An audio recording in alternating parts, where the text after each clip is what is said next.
So KP, brand new starting lineup virtually, and it all happened because of what happened in the summer. Take us back and how you and your staff put all that together. Well, it was a busy summer.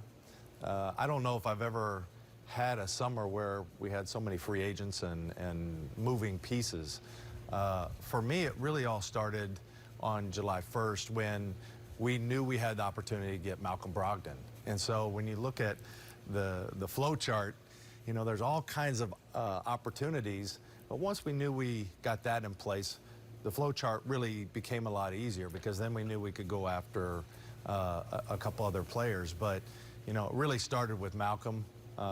We put him at the highest priority, and David Falk, his agent, and myself, and actually Herb Simon got involved, and we started negotiating with Milwaukee, and really everything flowed from there, and so, you know, that gets us Jeremy. We immediately go in and look to get Jeremy, and now we feel like we got a backcourt that can compete and be very stable.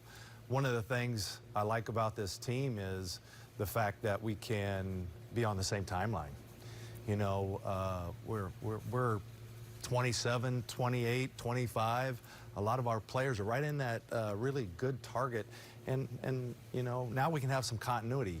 You know, we talked about changing the roster over, but at the end of the day, what you really want is a good timeline and an opportunity to see this team grow over the next couple of years. And you talked about younger, more athletic, and more offense, because without Victor Oladipo in that playoff series against Boston, it was really a struggle to score, wasn't it? It really was. And, you know, the league's turning into a perimeter scoring league, and we're seeing more and more teams go small, teams go big.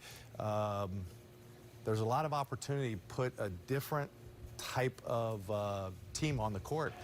And I like that about this team, that there's a lot of interchangeable parts. And if we can, you know, find a little groove going small and sometimes going big, I like that, you know. It gives you an identity that, okay, what are they going to do?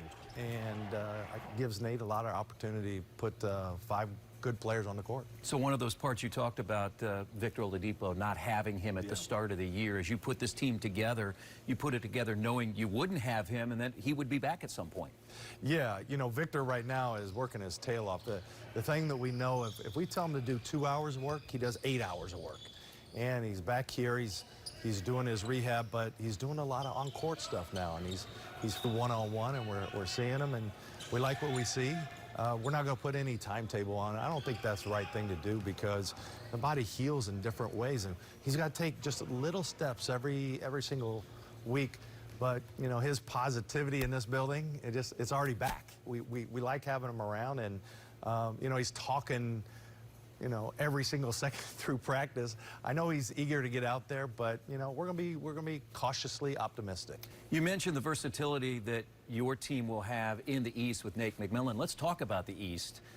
In the NBA, I think over the summer, it was 40% of the rosters changed. And so now we look at the East. What do you see in the Eastern Conference? Where do you see the Pacers fitting in?